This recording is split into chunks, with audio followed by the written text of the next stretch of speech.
Committee on Thursday, September 24th at 7:01 p.m.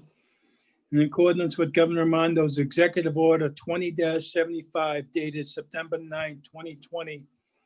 This Cumberland School Committee intends to conduct this meeting remotely. The public can participate in this meeting remotely, but not in person, by calling area code 312-626-6799. The webinar ID is 968-1362-7632, or you can join us on the Zoom program by going to the Cumberland School Department website to the events calendar. You'll see the link to the meeting, and the passcode is 553150. Okay, we'll move on. First order of business is the Pledge of Allegiance. I pledge allegiance to the flag of the United States of America, and to the republic for which it stands, one nation, under God, indivisible, with liberty and justice for all. Thank you. Next is approval of our agenda. Item number A, compliance with the Governor's Executive Order 20-75 dated September 9, 2020. Discussion and/or vote on whether there is public access to the meeting through adequate alternate means. And I can see there's many members from the public that are online here tonight, so I would say that is a yes. So I need a motion to approval of the agenda. Motion to approve the agenda. Motion by Mrs. Waters, Second. second by Mr. Collins. All in favor? Aye. Ayes have it, 6-0. Please note for the record that Mr. Salvatore is not at the meeting tonight. Next is the consent agenda, approval of minutes from the regular meeting of September 10th, 2020. Approval of the minutes from executive session, September 10, 2020. And we have some personnel actions tonight that were put into the folder. Since the school committee doesn't vote on it, it's for just for our knowledge as well. So I need a motion to approve the consent agenda. Motion to approve the consent agenda. Motion by Mrs. Waters, Second. second by Mr. Collins. All in favor? Aye. Ayes have it, 6-0. Mr. Superintendent, did we want to read the names off, or are we okay with just the list? You're muted. You're muted. That's up to you, Mr. Chairman. Katie's, if you want Katie to read the names, she can do that. Yeah, I think it's best that we read the names of the appointments and the unpaid leave of absence. Sure. So we are appointing quite a few people tonight. First, Laura Chadbourne, World Language Spanish for Cumberland High School. Tracy Bradley, School Nurse Teacher, BF Norton. Caitlin Tebow, Grade 6 Mathematics at McCourt. Najat Alani is paraprofessional. Tina Patzak, paraprofessional. Colby Major, Grade 8 Mathematics at North Cumberland. Beth Stevenson, EL teacher, English language learner teacher at McCourt. And Lindy Fergol, MLL and Tier 3 ELA coordinator. As well as there are 2 leave of absences, unpaid leave of absences for the year. First is Jennifer Flanagan from Garvin, and Kelly Tochi from BF Norton. Great, thank you. Okay, I need a motion to approve the, no, we have a motion already to approve the consent agenda. We'll move on to the next item, report out of executive session meeting on September 24th, 2020. There were no votes taken tonight during executive session. I need a motion to seal the minutes, please. Motion to seal the minutes. Motion by Mrs. Waters, Second. second by Mr. Collins. All in favor? Aye. Aye. Opposed? Ayes have it, 6-0. Next is the superintendent's reopening of schools update. Mr. Mitchell. Thank you, Mr. Chairman. Good evening, everyone. I want to share some information with you regarding where we are at this particular point in time and our plan to get everyone in the next couple of weeks. As you all know, the preschool and students in special programs have been coming to school since September 14th. And by all accounts, things have gone exceptionally well. So thanks to those students and staff involved in those programs for starting off the school year on a positive note.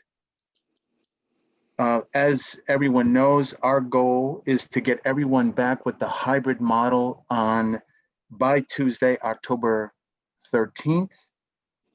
And so the expectation is that we're going to get everybody back on that Tuesday. Monday, the 12th, is the Columbus Day. So we're looking forward to getting students back on the 12th, as I mentioned, using the hybrid model. We also would like to bring in those transition grades, those students in kindergarten, grade 6 and 9. We would like to get them in for a couple of days the week before the week of October 12th, so that we can get those students acclimated to their new school. We've been discussing this in our administrative team meetings, and everyone's in agreement that that is a good idea to do. So the thinking is that we would provide an opportunity for kindergartners at the elementary level to learn the routines of their schools and get acclimated to their classrooms. And the same is true for students transitioning from grade 5 at the elementary level to grade 6. We want them to have an opportunity to meet their teachers and learn about their new school at the middle level. And then the same is true for the freshmen at the high school. Then I think it's important for us to assess where we are at least every month thereafter. So the thinking is that, and we meet regularly as an administrative team, and certainly we would be sharing this information with the school committee. Our thinking is that a month from October 13th, we would assess where we are, where the country is in the pandemic, where the state of Rhode Island is with the pandemic, and make a decision at that particular time as to whether or not we want to consider bringing more students back. So I think we need to use science and data to help us make that decision. So, I mean, I think it's important for everyone to know that we want to get everyone back to the way that we normally conduct our school day and our school year. But we need to take this one step at a time under the circumstances. The other thing that I wanted to mention is that athletics started on Monday, and I'm sure everybody knows that, with the exception of football and volleyball, and unfortunately there are no middle school sports, but other sports like tennis and boys and girls across country, and soccer, those sports are allowed to compete in the fall. They started their practices on Monday, and by all accounts, things are going really well. There's a lot of restrictions, lots of guidelines that have to be met by the athletic program, and I know that the athletic director, Eric Blanchard, is really paying close attention to that. So the hope, it's my understanding that there is a hope that those sports that aren't competing in the fall, like football and volleyball, that they may have a chance to participate in a shortened season in the spring. And of course, that all depends on where we are with the pandemic at that particular point in time. I know that everyone is probably anxious to hear about the facilities and where we are with the ventilation in each of our buildings, and I know that is an agenda on an item on the agenda, and we will discuss that in detail when we get to that particular part of the agenda. Thank you, Mr. Chairman. Okay, anyone have any questions for the superintendent in regards to that, Mr. Collins? I actually have a couple of questions. For starters, a lot has been made about the National Guard and helping. How much help have they given us thus far? I saw you at the town council meeting last week, and you commented that they are actually unable to assist with any sort of HVAC type things. What kind of assistance have they given us so far? Well, the National Guard is involved with the Education Operations Center that has been established. I can tell you that they have reached out. That is the Education Operations Center has reached out to us on a few occasions. I think we were thinking initially that given the resources available to the National Guard, that they might be in a position to provide some technical support. And by that, I mean, some hands-on help with assessing where we are with the univents and what we, and helping us service whatever could be serviced. So I think initially we were hoping that we might be able to get some help that way, but that's not the way that this Education Operations Center is working. But I can tell you that the National Guard is involved in that operations center, and I have had some conversations with the National Guard, and I think they are providing some leadership in a number of areas. So not specific hands-on, more guidance and support. And for example, one of the HVAC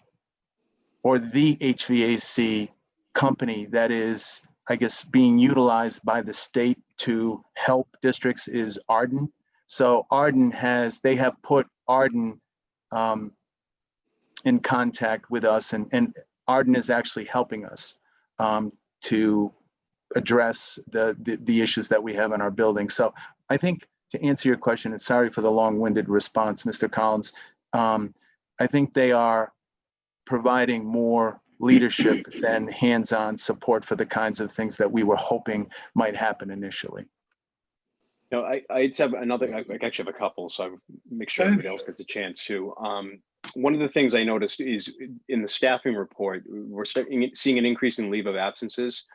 Where are we at with filling some of those positions that have been vacated by leave of absence, FMLA, COVID type leaves?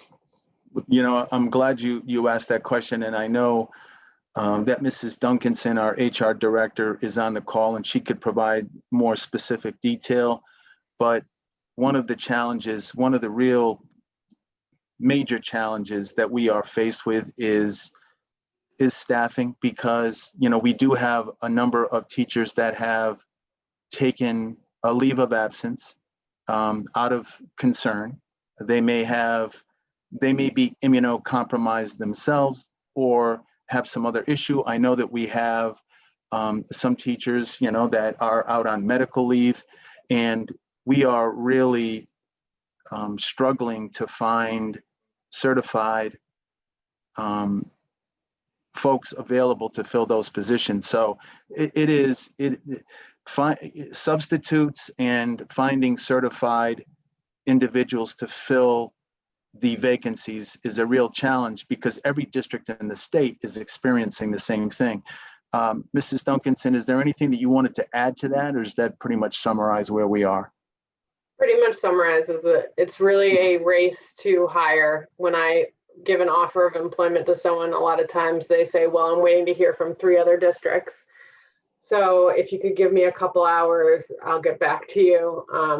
But right now we have, I believe it's 4 vacancies still open, we're waiting to hear back from one of, from an offer to one. So maybe we'll be down to 3 tomorrow, fingers crossed. But we're getting there. The leave of absence vacancies are a little bit more of a struggle, especially when they're partial year. So those ones are still, or we have a handful still open. We're doing our best to fill them now. And we are trying to get someone certified into those jobs too. If I could just add to that, Mr. Collins, you know, this is understandable. You know, students and families and parents are a little frustrated because, you know, let me just give you an example. Like, we're having a difficult time finding an art teacher for the high school. So we have students who love art, who are, you know, who requested art for the 2021 school year, and we haven't been able to find a certified staff person to fill that role. So there is a little bit of frustration, and we would just ask people to be patient. You know, we're really working hard and filling these positions, and Mrs. Duncanson and her team in HR have really done a good job, and we've been able to fill some of those vacancies as of late. So we're you know, scrapping to try and fill these positions.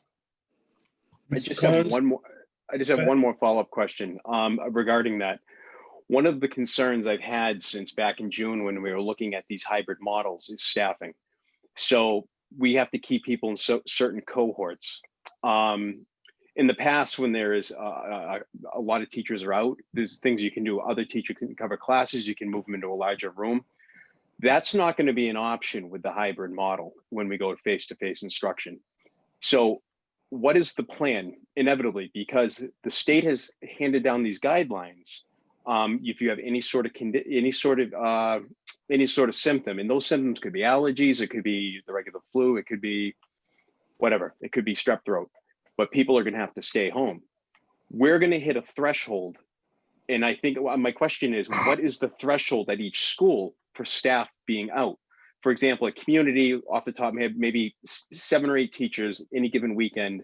Sunday night, they don't feel well, they call it Monday morning. My concern is we're not going to have enough substitutes to fill those roles. So we're going to be forced to shut the schools down. And the only reason I say that is, to me, it seems almost inevitable where we're going to have to make last minute calls, or you're going to have to make last minute calls to close schools to keep the safe staffing levels. So what is the threshold at each school? And do we have a plan in place to notify parents that schools are closed? Well, you know, that's a really important point. We have been talking about how we're going to respond in the event that a significant number of staff calls in and is not able to come in. And as we've discussed on many occasions, we've been, you know, bombarded with the importance of staying home if we are, you know, if we have any of these symptoms.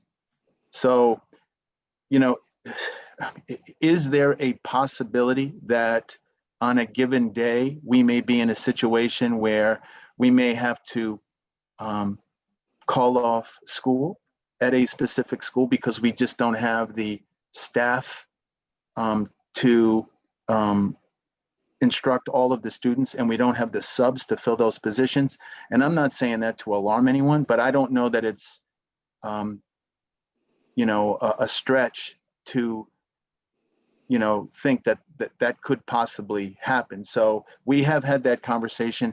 I don't know, and we probably will have to come up with a, I don't know that it would be a specific number of staff members that are out, because it's not just about the number of individuals that are out with symptoms. It is, do we have enough substitutes to fill those positions? So, you know, this is one of those, you know, unanticipated consequences of this situation that we're in. And we do talk about it. I don't know, Katie, if there's anything that you wanted to add to that. Just that the principals are well aware that this is, you know, the responsibility is in my office to review this, you know, at night and in the morning, as well as the principals know that they're going to, they usually do keep a pretty close eye on the frontline system, and my staff does as well. But there will be times when it's just not safe to open due to a lack of adult supervision. And I would anticipate it would be a similar call to as a snow day. So you would get a notice that way through the Broadcasters Association. Mr. Mitchell, that's how I would anticipate it going out. I just want to make sure that parents are aware that this is a possibility, because I think people are so, many people are so eager to get the students back that this is just another thing that's going to potentially railroad temporarily any sort of consistency or continuity in the classroom based on the circumstances. I think we're all hoping that it's the rare situation, that it's maybe one time or two times, but you know, with allergy season, we've seen a lot of people calling my office saying, do I really need to stay home? Like, I know it's allergies. And I have to say, like, if I'm having this conversation with you and you have you're congested and you're coughing, then yes, you have to stay home. So that's not gonna change when we get students in place. It's gonna be actually more probably scrutinized. Mr. Fiorello, you had a question? Yeah, I was just wondering, on these days when a school might have to be closed, would we be able to use a distance learning model? Because my concern would be over the course of the school year, we'd have this uneven days of school that kids were in buildings and in learning. And we know we need to make a certain number of days per state law. I would anticipate, yeah. Yeah, that would certainly be the expectation under the circumstances. But then again, you know, things are never as easy as they may seem, but we're assuming that that would be the case. Okay. Anyone else? Nope. All right. Mrs. That Waters. Heidi has a hand up. Mrs. Waters, go ahead. Thank you. Sorry. Mr. Mitchell, you had mentioned bringing K6 and 9 back the week before everybody else. So do you anticipate that Tuesday that all those grades would start, or is it a staggered approach, or what's the plan? We also have regular meetings with the bus company, and the bus company is, I guess, planning all of their routes. We essentially are waiting for them to complete that work. So we're thinking that we would, at the very least, and they need, I guess, like 2 full weeks to get all this done. We're hoping that we could bring them in at the end of the week of the 5th. So we're thinking like maybe the 8th and the 9th of that week. If we can get them in sooner, we will. I would hope that we could, but we're looking at that Thursday and Friday. Okay. So when would you expect the bus schedule to be published? Well, I don't have that exact date, but certainly I will follow up on that tomorrow because I know people are going to be anxious for that. And just as a reminder, we've asked parents if they would help us under the circumstances, giving the social distancing requirements and the guidelines regarding the number of students that can be on a bus. We have asked parents to consider transporting their children, or families different families carpooling to help us out. And I do think that we've received a lot of support, and we've also had conversations as a result with the police department, and also the fire department has offered to help under the circumstances too. So this really is an all hands on deck collaboration between a lot of the different organizations in the town of Cumberland, and we appreciate that. Mr. Collins? So I just have one more question. Where are we at, obviously with the hybrid model? I don't want to say imminent, but I mean potentially imminent. Where are we at? Is there any sort of negotiation, CTA issues that we're looking at? One of the things that had come up over the course of the summer was supervision when they get back, recess, hallways, lunch, when are the teachers going to eat? Is there any So in the last, since we met 2 weeks ago, has there been any sort of negotiation, any sort of resolution you guys have come to? Yeah, we have had conversations, and I mean, nothing is in writing at this particular point in time, but the CTA has agreed to provide the support that we need, the supervision we need at the beginning of the day, end of the day. We're going to need some help during recess and lunches, and the CTA has, although we don't have it in writing at this particular point in time, they have agreed to help us with that, which we appreciate. Has there been any discussion about a lot of parents have been asking about live streaming versus, you know, alternative methods? Has there been any sort of consensus arrived at about live streaming?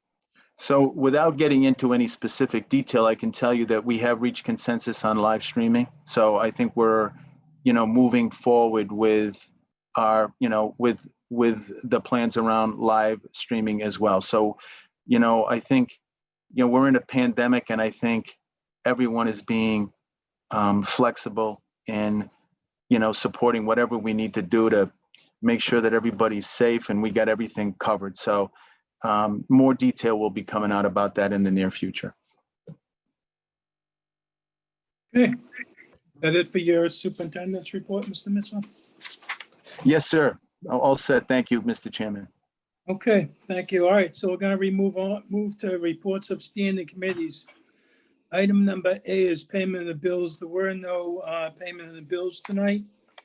And during the fiscal meeting tonight, we got an update on the budget in regards to, you know, changes that we're expected to vote on once we have it all finalized. We got a report from Mr. DeJesus, the Director of Facilities, in regards to work going on in the schools to get them ready. And the third thing is we have a resolution to approve tonight on building security for the high school that was vetted through the building committee. And Colliers has made a recommendation for us to move forward. So we have that on our agenda tonight, and that's all it is for fiscal. Next is Policy and Procedures Subcommittee update. Mr. Fiorello. Yes, Policy and Procedures has not met. I am hoping to meet in 2 weeks, and I can tell you that there is policy work being done in the background. Great. And Policy and Procedures Subcommittee. I'm sorry, that was it. Next is Achievement and Communications Subcommittee.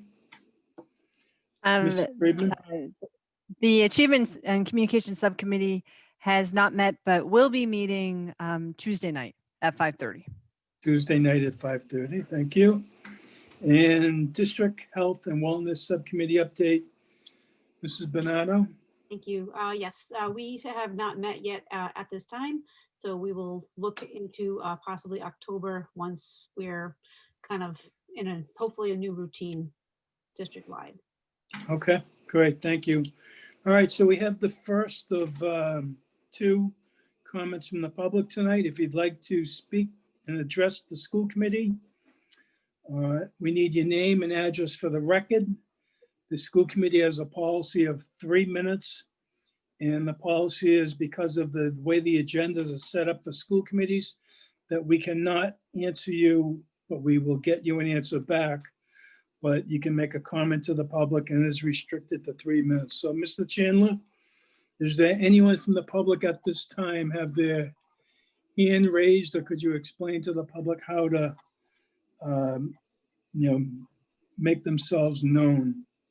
So nobody has their hand up now. If you would, you can use *9 on your phone if you're calling in, or just raise your hand from the app and we can unmute you, or you can unmute yourself. Okay.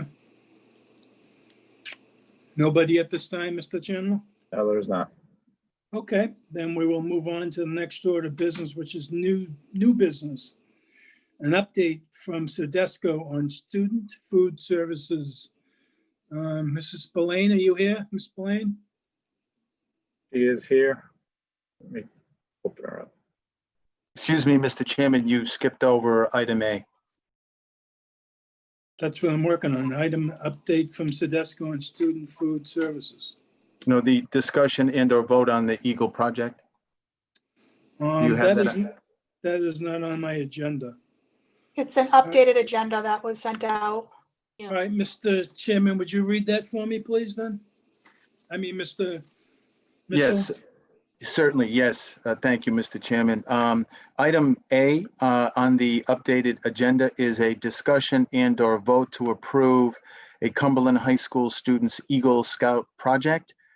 Nick Bishop is a high school student and he is working on his Eagle Scout project. And as you know, we like to have those students who are doing this good work and actually helping all of us.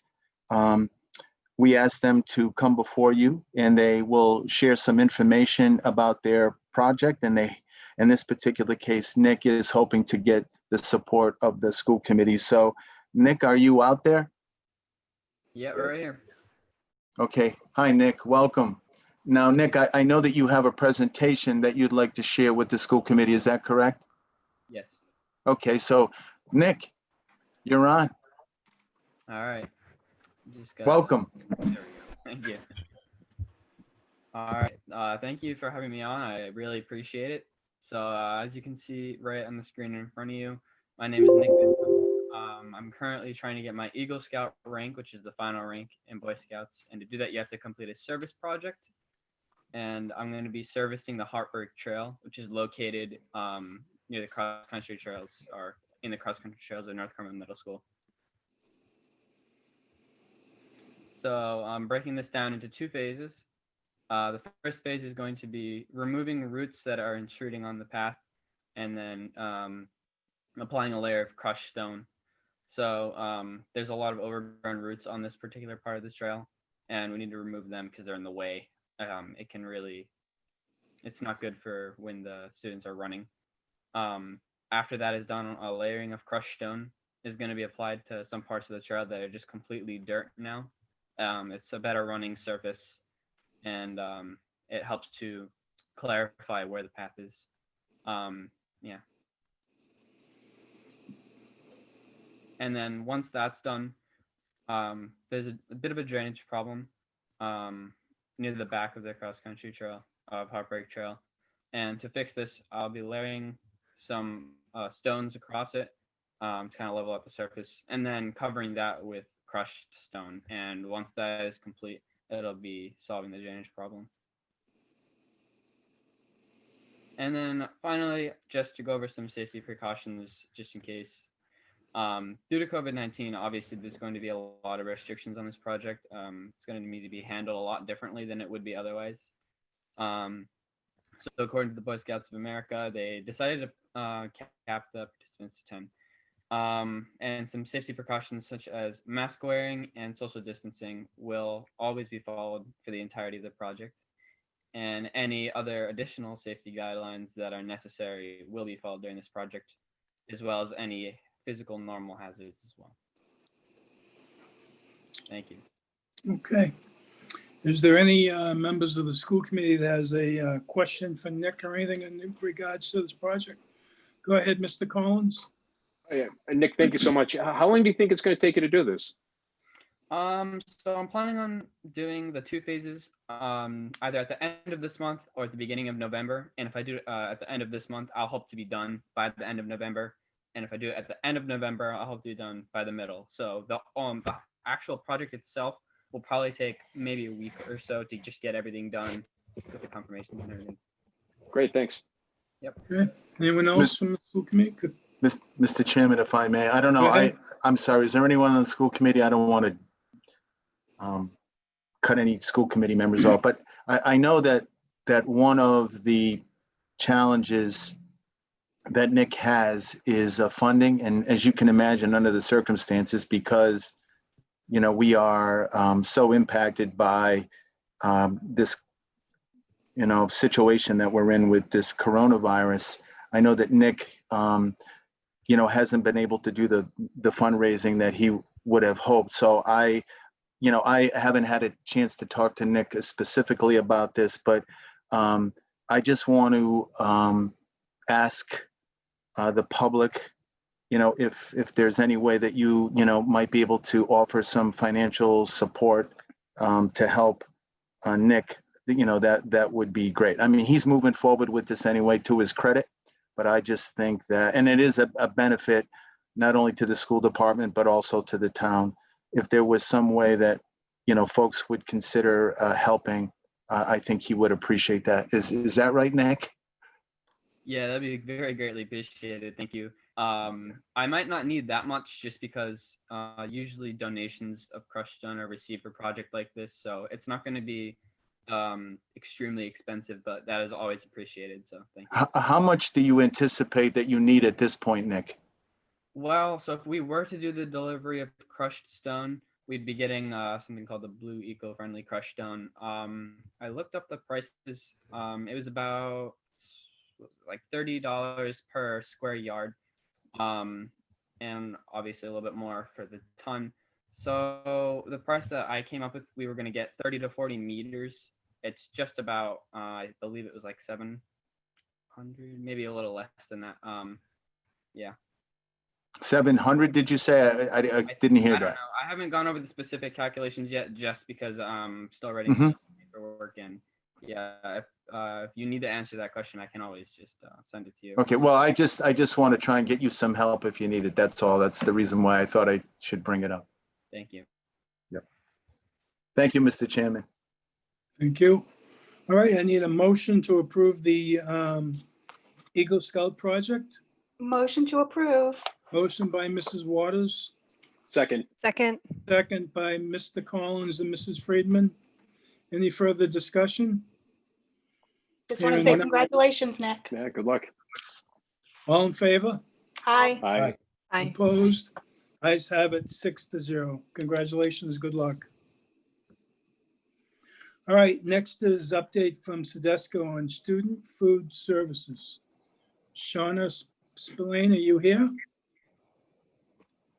I'm here, Paul. Can you hear me? Yes, we can. Go ahead. So can you give us an update in regards to where we stand for food services and how parents will be able to get meals for their children, when they're coming back to school? Certainly. So I just want to start out by saying currently we are providing meals to the small population of in-person students at the site locations. The meals are based on a pre-order, which we satellite from the high school to each of the sites. And I have to say the teachers have supported us greatly in this procedure because of all of our kitchens are actually closed.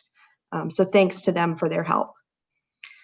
We also have 2 locations currently for virtual learners to pick up meals based on a first come, first served basis. Those locations are Cumberland High School and McCourt Middle School. We're distributing meals Tuesday through Friday from 11 to 12:30. We're actually also supplying meals for the weekend and the Monday virtual day. And those meals can be picked up on Friday. I'm also pleased to report that currently all of our meals are no charge to students. That's actually because of our eligibility status. This is possible due to the federal government and RIDE extending our summer lunch program into the school year due to the pandemic. There hasn't been a determined end date when this program will end, but we will continue until the national funding is exhausted. So again, all of our meals that we're supplying currently are at no charge to students. So for our in-person hybrid model, we're working with the principals and administration currently about the new lunch schedules, seating, whether that's in the classroom or in the cafeteria. Most of the decisions are being made on the COVID safety protocol and regulations with spacing and social distancing. Of course, we know each site is different and it brings our own challenges. Our goal is to provide hot meals to students, but we do have factors such as staffing, just like the district's experiencing. Most of our industry is experiencing staffing shortages. So that may create a barrier to providing a full menu or even a person at each site, but it is our goal. Currently, 90% of our workforce has been laid off since March, and we are hopeful that many of them are able to return in October. and we're working to make those steps. I want to remind everybody that meals during the hybrid process in October will again be no cost to students until the funding is depleted. Okay. Questions about anything I've stated so far? Anyone have a question for Mrs. Blaine? Go ahead, Mrs. Waters. Yeah, just to clarify that statement about how meals would not be charged to students, is that all students? And when will you know if funds are depleted? That seems kind of different. Yeah, so it's actually just because of the pandemic, the federal government has actually just come out with that waiver that regardless of eligibility, schools that have applied will be granted the opportunity to provide meals to students regardless of their status. And the funding is until it ends. Everybody at RIDE doesn't have an answer about when it's going to end, but certainly every school district is at a different point of their getting back to full enrollment. So it's basically just based on, the federal grant money. Did I answer your question, Mrs. Waters? Yeah, thank you. Okay, anyone else have a question for Mrs. Blaine? I just have two other quick things too, Paul, that I wanted to talk about upon the reentering of schools. We're actually asking students to use their ID cards to scan for lunches at our register instead of punching a code. This feature will lessen our touch points on keypads and provide a safer environment for everyone. Temporary cards will be provided at your school for new students or any misplaced IDs. So it's another great feature that we're being able to offer. And we're also asking that every student and family support this new model. We're encouraging everyone to fill out the free and reduced benefits application, which supports our district in more than just free meals. It actually helped us to receive our current status to provide meals during this pandemic. And I just want to mention that applications are web-based now and can be completed following a link on our district. And also paper applications are available at each site.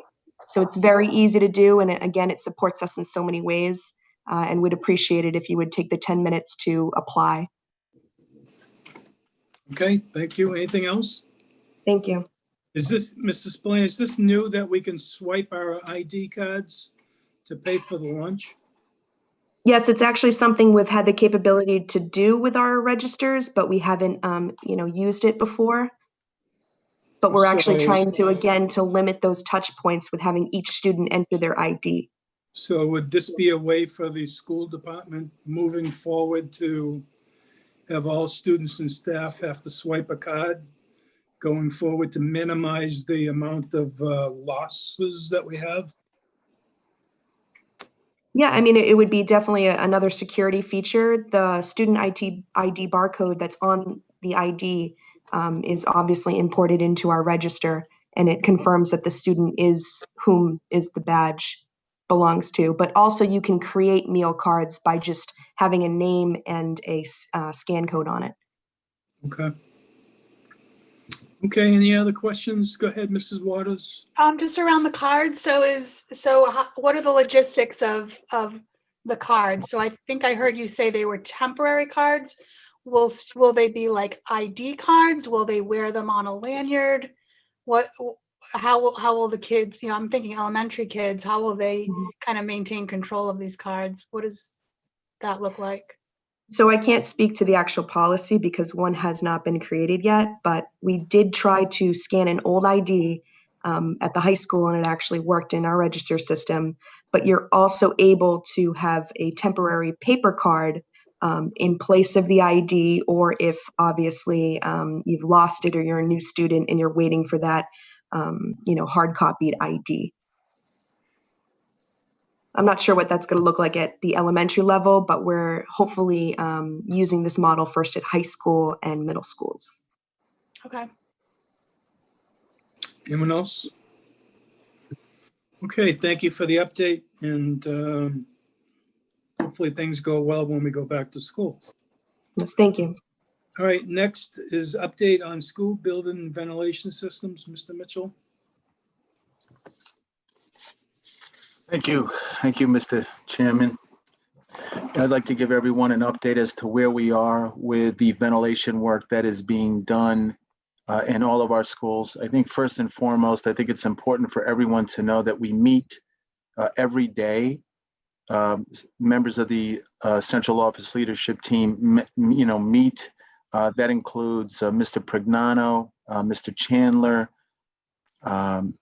DeJesus. We many times have the engineer that works with us from E&E, Paul Murphy, attends those meetings. And Mr. Chairman, as you know, you many times are invited to the meeting to so that we can keep you abreast of what is happening. So we meet every day to assess where we are. We have 4 companies that are actually helping us to assess, whether or not the univents in each of the spaces, it's not just classrooms, it's all spaces in every building in the district, to assess whether or not they are working appropriately. We have also had teams of people on rooftops to check those units. And I can tell you that, motors, we have learned that some motors are not working, have to be replaced. Some have been replaced, and we have some motors on order. So the work is happening in each of those areas where additional work is needed. And the thing that's important to know about this, and I've learned a lot about ventilation and air exchange over these last several weeks, the benefit of getting these rooftop units fixed is that will bring in more fresh air into the buildings, and that is really important, during this pandemic. One of the other things that I think is really good news for everyone to hear, as you know, we ordered 200 air purification units to put in those spaces that aren't meeting the number of air exchanges that we are expected in each of the classrooms. And you may recall that the expectation is that there should be 4 to 6 air exchanges per hour. And if there is a situation where that standard cannot be met, we have these air purification units that can be put in those rooms to provide us an opportunity to utilize those classrooms. So that was, I think, a really beneficial thing that you all supported as members of the school committee, to purchase those air purification units. 191 of them have come in this week, and we are going to be putting those in classrooms actually probably starting tomorrow and definitely into next week. There may be a possibility, once we do start school on October 13th, that some work may continue.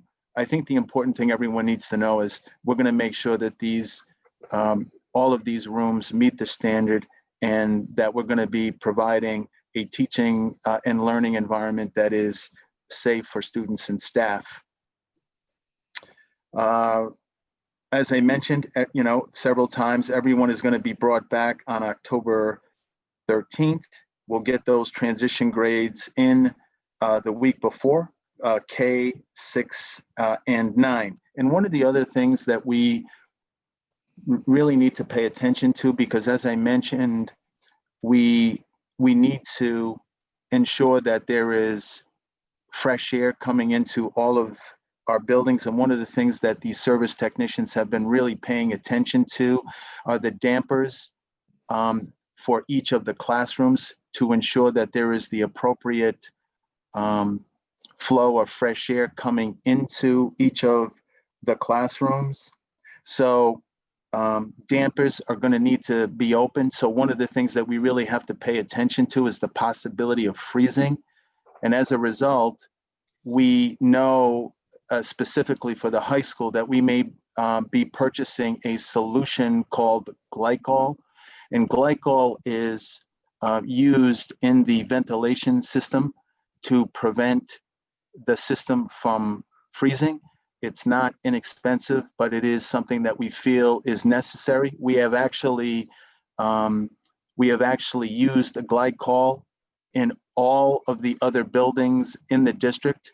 And again, the beauty of this solution in our system, in all of our systems, is that it does prevent freezing. So the only other thing that I would mention, and I'll answer any questions as best I can, and we have some other folks, Mike and Alex can also help answer any questions. The only other thing that I'd like to mention is the mayor has been very supportive during this entire process. He has also attended a number of these meetings. We actually have another meeting tomorrow to assess exactly where we are. And he will be in attendance at that meeting, either in person or virtually. He has been coming to the central office for our meeting. So I just think it's important for everyone to know that this is an all hands on deck, and everyone is collaborating to get these systems up to speed and in a place where we can bring everyone safely back. Thank you, Mr. Chairman. Anyone have any questions for Mr. Mitchell in regards to this? Mrs. Friedman? So my question is about how we're prioritizing which classrooms are getting the air purification systems and whether we have enough for all of the classrooms. You know, as you look at the updated report, you know, this is all about the air changes per hour, and any of the classrooms that have a red or a no means they're not meeting that, and the air purification system would help them to meet that. Do we, are you confident that we have enough of these mitigation efforts in place between the air purification systems and anything else that might be happening, that we are going to be able to open all the classrooms that we need in every school? You know, I am, the more that we talk to, and again, I would, you know, ask Mike or Alex or Will to jump in here if they would like to add anything. But one of the things that has been, in all honesty, sort of interesting to me is how flexible the Education Operations Center is around the ventilation issue. So, you know, we keep hearing now, which is a little frustrating, that the criteria that we were supposed to, that everyone was supposed to meet were just guidelines. So to answer your question, I would never say that we have everything that we possibly need, like, for example, these air purification units. I'm glad we got 200. I mean, is there as I sit here right now, is there a possibility that we might need more? I think that is a possibility. But, you know, one of the things that is interesting to me is like, and I didn't see the governor's press conference, but, you know, apparently she said that, you know, all we need to do is open windows, and we're going to be meeting the air exchange requirement. Now, I mean no disrespect to the governor, but certainly we can open windows, but there's going to be a time very soon when we're not going to be able to do that. In fact, I'll be honest with you. I mean, at the beginning of this week, we didn't have any heat in the central office. We didn't have any heat in it was uncomfortable. So we need to, I think, sooner rather than later, make a decision as to whether or not we might need more of those air purification units. But I am hopeful that we have enough of what we need. Plus, with all of the work that's being done, I think we're going to be in really good shape, and probably in better shape than many of the districts in the state that are already open. Mrs. Friedman? I can add, I just want to say I can add to that Mr. Murphy and E&E as the classrooms are being worked on and signed off on, they're going back into those rooms and they're putting the air hoods back in there to see how many air swaps are happening in those classrooms. And then they'll make a determination after they do the swaps of if a HEPA filter machine will be warranted in those areas. So they are going back in to the classrooms and checking them after the work has been done. I know at BF Norton, they're going back in and actually cleaning coils in some of these machines because we're just not getting the number of air swaps we want with the unit ventilators. So they're going back in to test all those classrooms the second time to make sure that, it is working properly. That's a good point. We were told that they're going to check them all. They're going to check every room. So, I mean, that's a pretty monumental task in and of itself. So, and good point. Tomorrow we have a team going into BF Norton to clean those coils, and we're hearing that will have a significant impact on the air exchange in those classrooms to ensure that they're between 4 and 6. Go ahead, Mrs. Friedman. Okay, so I guess part of the question is to make sure, to your point, that if we need more, if we think we need more, then we should order them as soon as possible. But you feel confident that we will be able to open the schools October 13th, all of the schools in the hybrid model? I am, and have enough classrooms that are safe? Yeah, I am confident. And one of the reasons why I'm confident is because in addition to all of the work that's being done, if there is an issue with a classroom, and I've talked to several of my colleagues, they're just opening windows too. So, and that's why I said earlier that, there is a possibility that the work will continue certainly not during school hours while students are in classrooms, but the work can continue, after the school day. And I do think that is an important question. And to be honest, I've been thinking about that a lot over the last 24 hours, and that is like, we have 200 of these air purification units. Is it possible that we might need more? I don't want to say that we will, but I do think that we need to consider that. And I would agree with you. If we have an answer to that question, we should do it sooner rather than later. I agree with you. Okay, so my last question is, so it sounds like you feel confident that all of the classrooms that we need will be ready for October 13th Yes. for the hybrid model. And I know we talked about those 3 transition grades coming in, potentially a couple of days earlier. Do you think that there's a possibility that the hybrid model could start even sooner? Could the classrooms be ready sooner than October 13th for everyone?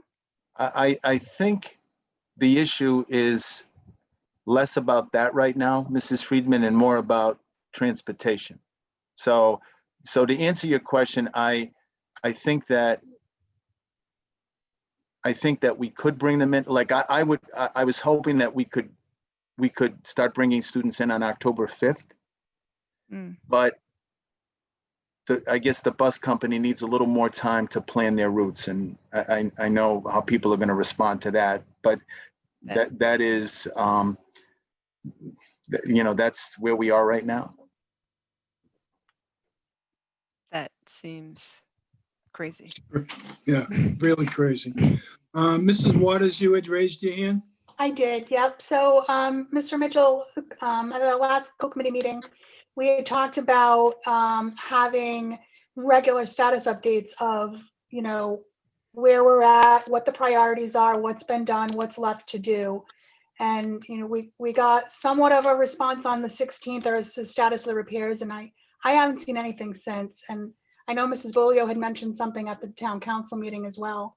I think it would be really helpful if we could have a regular update, a spreadsheet or something that shows what all the classrooms are, what the status of those rooms are, if they've been fixed, if they're ready, if there's still work to do.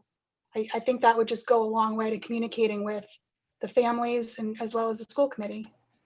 We are actually working on a document that will do just that. That was part of our conversation today. And I know that that is part of the support that the mayor was offering to help us with. So I would agree that that would be helpful. And that was part of our conversation today. And we actually had a conversation about the status of every school. And we'll, I would agree, and we'll do the best that we can to get that out as soon as possible. Okay, I have I a mean, couple. the real question is, like, are we going to be in a position to move, I guess, classrooms or spaces from red to green? That really is the key. Mrs. Right. Waters, can I just add to that? Yeah. And part of the couple of meetings that I've been listening to is that the vendors that we've hired to do some of the work in the classrooms, they're not being very timely in getting the data back to us so that the spreadsheet can be updated. That was a big concern the other day because I was looking for it as well to give it to the members. And that's an issue that they were talking to the vendors about, getting the data daily so they can be updated daily. So it's on one master sheet, in the district so people can update. And that's been an issue. Is there, and this is a huge project. Is there a project manager in charge to coordinate all of this effort? Well, yeah, I mean, obviously E&E is in charge, but our director of facilities, Mr. DeJesus, has been working 24/7 on this and then trying to go back to update the sheets. But when he doesn't get the data from what happened that day from the vendor, he can't update it, correctly to give it to the superintendent, nor do I get a copy of it because it wasn't updated. And that's the hardest part. We got here with 4 vendors, a couple of electricians that don't work for the district are out there doing things, but we don't hear back from them at the end of the day. It's taking a phone call to say, where's the sheets so we can update the records. Mrs. Teal from the mayor's office is going to help us get that sheet done so that everyone can see what classrooms go from red to green and so forth, and what work got done by what vendor, what day. And again, it's just a huge task. I think Mr. Murphy from E&E said the sheet right now is at 48 columns on an Excel spreadsheet. Is how many columns are getting filled in for each classroom. So it's a monumental task, and it's getting hard to get the vendors to give us the sheets and ask them to continue doing the work. And it's very important. That's why I email updates to you guys when I get them, so everyone knows what's happening. But that's been the number one issue right now.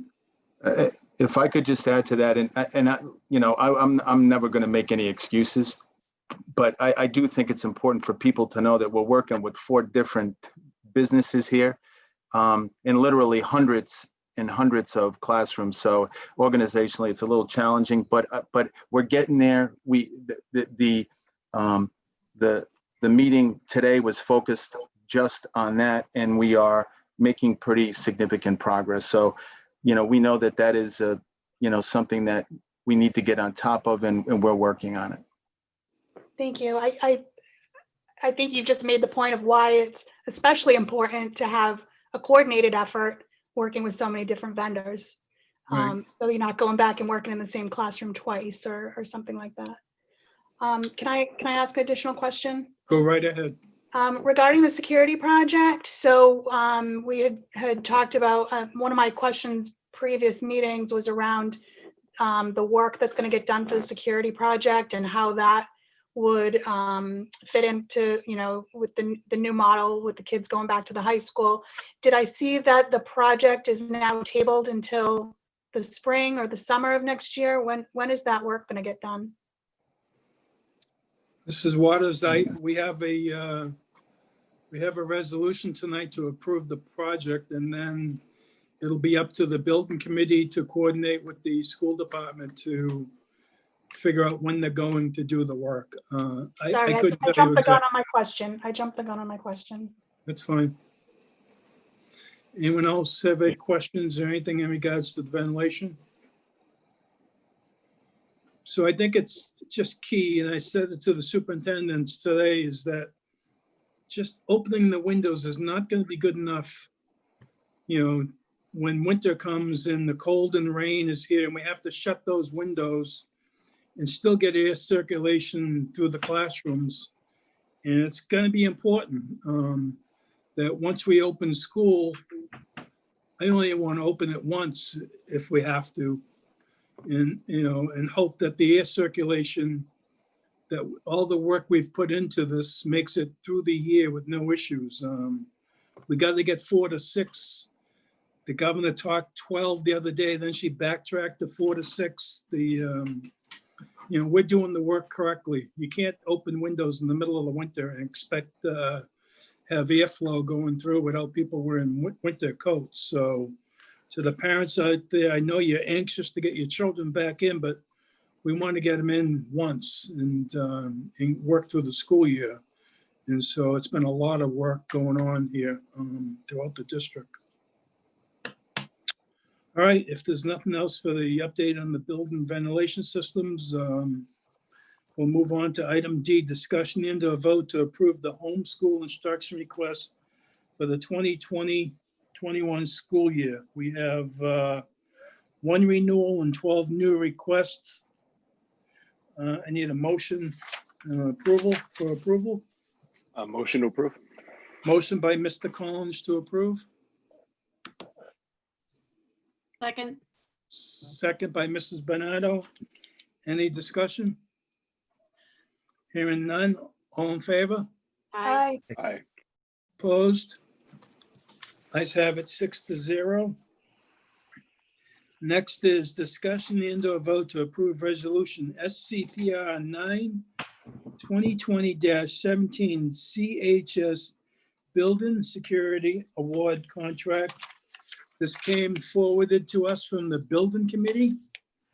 Colliers International has reviewed the bids, and there were 6 bidders for the work. As you are aware, that it had to go out to rebid again because the federal government has told vendors throughout the country that if you do work using Chinese products, that company can no longer bid on projects for the next 3 years. And so vendors, once they were made aware of that, we had to go out to bid again because we needed to use American products on that. And so Colliers vetted the project out, and they came back with the bid for us.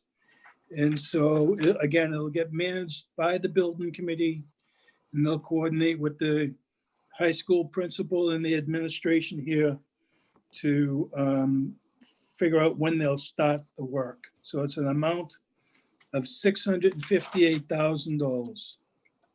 Anyone have any questions for this in regards to this? Mrs. Waters, go ahead. Yeah, I'll just reiterate my previous concern that if we're asking our high school students, the high school admin team, has done a lot of work to, reroute walking paths to try and, keep kids, going in the, so they're not like passing each other in the hallways and allowing them to go outside to change classes. I'm concerned with having a massive construction project going on at the same time. And I thought I had read in the documentation that it had been that it had been designated to be done next summer, but I guess that's not the case. It was actually scheduled for this summer. It was, right. I remember that. So I don't know when the work is going to, Colliers did not convey that to me when the work was going to start, just that they did Well, send it over. Yes, Mr. Pignano.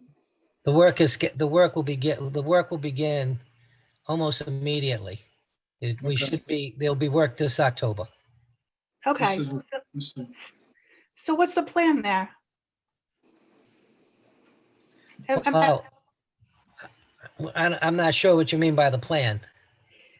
The All right. plan, I think she's worried what work about, we're doing, or how it I think affects. she's worried about the students, safety of the children Yes, coming out of one building into another building in a construction zone. So is that being addressed? Oh, yeah, it'll be addressed. The interruption will be from the main building of the high school to the wellness center, which I think there's only 4 classrooms over there. And instead of going through the main doors of the wellness center, the students will have to go down and around on the side doors to how you get into the, the side doors into the gymnasium portion. So they'll have to walk down around rather than straight across. I'm Okay. sure the contractor will make sure that all the precautions and stuff are in place and people aren't able to walk in areas where there'd be, some danger of someone getting hurt. Go ahead, Mr. Mitchell. Yeah, just to piggyback on what Alex mentioned, the high school is aware that this work is going to begin. They have contingency plans in place. They will, share the plan when we get to that point for the work to actually begin. And right now it looks like only one hallway may be affected. But one of the things that these contractors do in situations like this is they have to definitely consider the impact that, a project like this will have on, movement in and around the school. So, we need to trust that they're going to be, clearly it's going to be a little bit of inconvenience, but the results in safety that will end, up with this project, I think will be well worth it.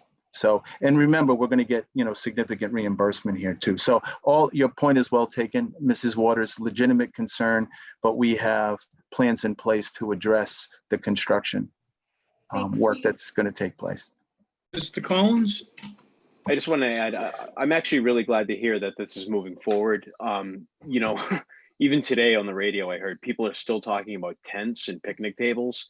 So when the red flag, I'm like, so it wasn't too long ago where this was the #1 education issue, was the protection, the safety and upgrading the security of all our buildings.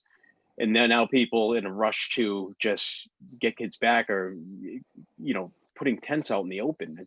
That's counterproductive. It defies the security measures that we're putting in place now. So I'm glad to hear this is moving forward. And, there will be a day when schools open and we'll be happy that we had these and we got this work done. Right. Anyone else? All right, so I need a motion and a second. motion to approve. Motion approved by Mrs. Waters, Second. second by Mr. Collins. Any further discussion? Hearing none, all in favor? Aye. Aye. Aye. Opposed? Ayes have it 6-0. Thank you all and look forward to that getting done. All right, next is comments from the public. This is the second one of the meeting. If you'd like to address the school committee, please state your name and address for the record. Please make yourself known to Mr. Chandler. He'll explain how to do it. And again, the school committee, because of the way the agendas are done, we can listen to your comment, but we cannot respond to you. But we will make every effort to get you an answer. So, Mr. Chandler, is there anyone at this time raising their hand, or could you explain to the public how to do that, please? We have somebody with their hand up. MJ would like to speak. Okay, MJ, please state your name and address for the record, please. Mark Kubiak, 6 Hemlock Drive. I just wanted to make a quick comment. I've been hearing a lot about coming back to school by October 13th. Obviously, everybody knows that means on October 13th.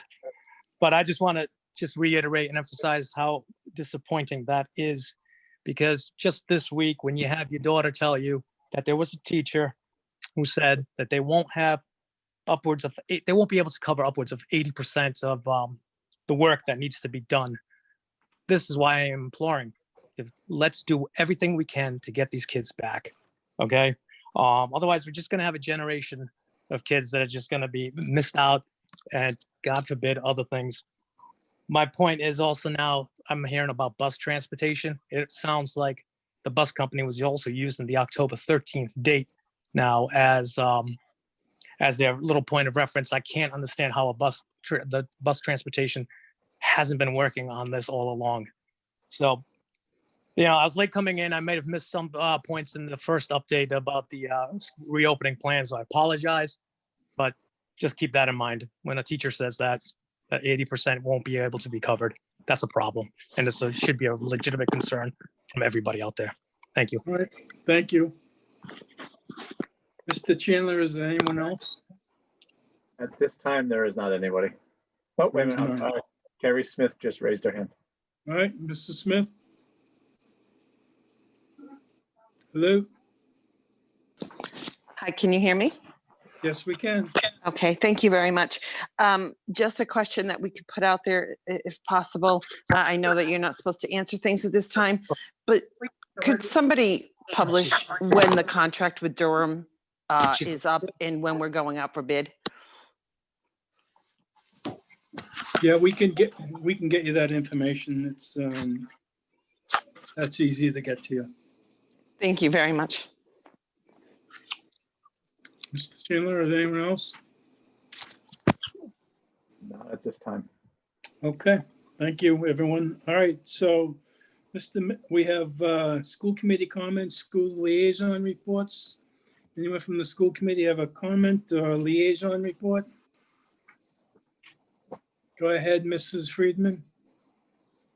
Yeah, I just want to thank and acknowledge all of the teachers, staff, parents, students that have started the school year. And I've seen lots of pictures of teachers teaching from their classrooms. I've heard some good stories at the high school level and at all the levels. So we know this isn't what we all had hoped, and maybe not ideal, but I really have seen a big improvement from the spring. And I think the teachers have really done an outstanding job of finding a way to make this work. So I just want to appreciate, hey, school started and we're in the second week and it's hopefully only going to go up from here. Great. Anyone else have a comment or anything? All right, hearing none. Oh, someone. Oh, okay. Hearing none. Mr. Mitchell, do we have anything for executive session tonight? No, we do not, Mr. Chairman. We have none. All right, so I need a motion to adjourn. Motion to adjourn. Motion by Mrs. Waters. Should be me again. Second. Second by Mr. Collins. All in favor? Aye. Aye. Opposed, ayes have it 6-0. Thank you all. Good night, everyone. Thank you. Have a good Good night. night.